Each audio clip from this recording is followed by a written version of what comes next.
Hello everyone and welcome back. So this week we're talking tools. You guys ask me loads of questions and I always try and answer them in the comments. So we're going to do a little video on the tools and things that I use that help me in my small business that I use pretty much every day.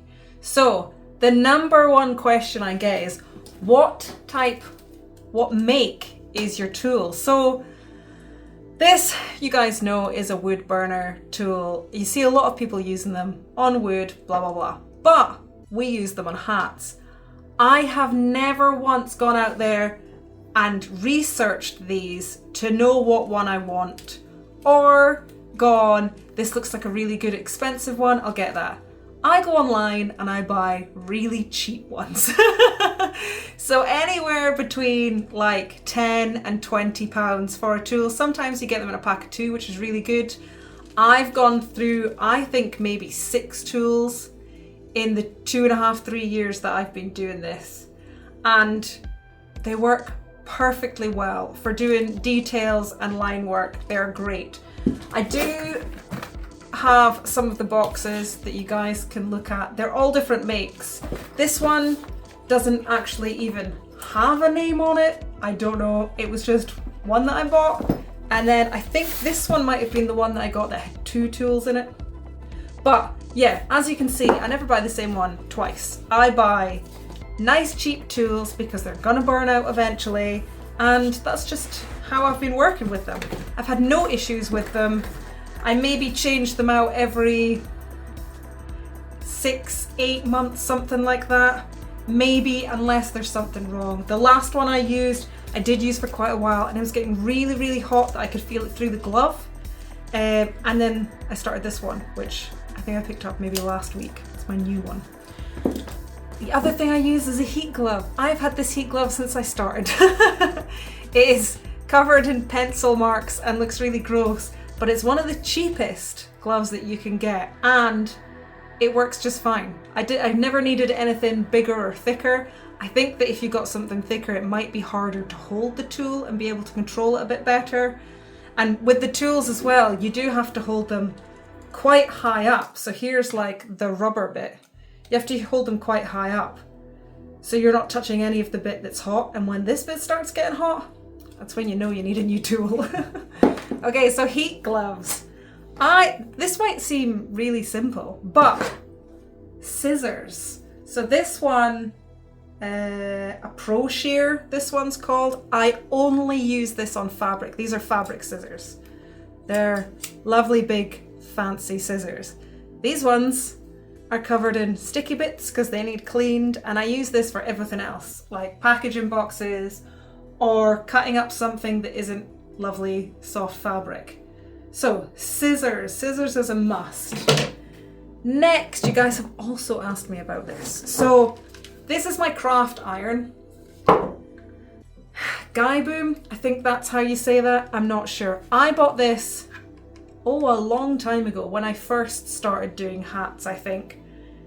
And it's still going. It's still, you can see it's got a little bit around the edge, and every now and then a tiny little bit of that grey might come off.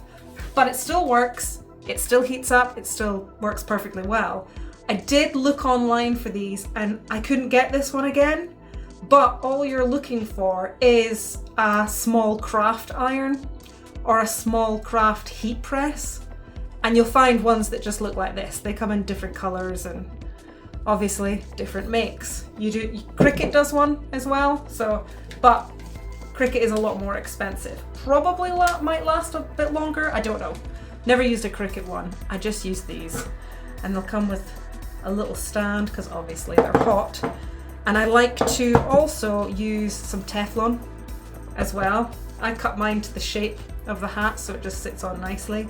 But this comes in quite handy, especially if you're doing vinyl and things. You can put it on top, you're less likely to get the line of the vinyl where you've cut the plastic. So quite handy. Next, I feel like I've done a video like this before, but I feel like I'm showing you really simple things, so I do apologise. If there is anything I've missed out, please let me know in the comments below and I will answer them. Glue gun. Now I try and not use my glue gun too much. I would rather stitch bands and then give them a little extra toughness, I guess, with a little bit of glue. But be really careful with that. I do hear stories of people putting too much glue on their bands and then selling the hats to people, and people aren't happy with the amount of, like, glue will come through your band, more than likely, depending on what you're using. You don't want people being upset with you when you're trying to sell hats because there's loads of glue sticking out of it. That's not cool. So I do use glue, but I try not to use it too much. So there are a couple of other things I use every day. I'll pop them up on the screen because I wasn't exactly going to carry them. But one of them is my Cricut machine, which is fantastic, especially if you're going to start doing vinyl, or you can use it for stencils, printing out and cutting stencils, things like that. It is brilliant. Pricey. I bought mine in the sale 3 or 4 years ago, and I think I got it for about £200 then.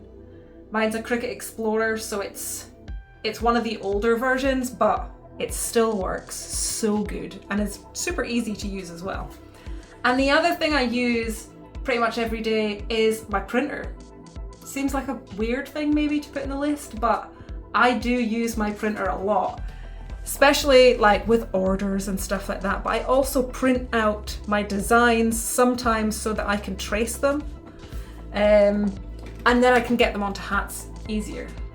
So, talking about tracing, I use this pen. It's just a hot iron transfer pen. Easy peasy. I will link everything down below. Well, I'll link what I can down below because, as I said, like this isn't on the go anymore, but I could probably link something very similar. So a transfer pen, don't use it every day, but I do use it with designs, and not loads and loads. Most of my designs are freehand, but sometimes I do use this transfer pen, not pencil, pen. And I think that's about it. I couldn't think of anything else to put on the list that you guys had asked in the comments. So if I've left anything out, please let me know in the comments below and I'll do my best to answer them, of course. And yeah, I think that's probably about it for this week. I just wanted to give you guys a quick rundown of kind of a businessy stuff and answer some of the questions you had. So, as always guys, thank you very much for coming and hanging out. If you'd like to subscribe, please do so. If not, I'm not forcing you. And leave a comment if you'd like, but definitely like the video. And I appreciate every single one of you. Thank you very much, and I will see you next week.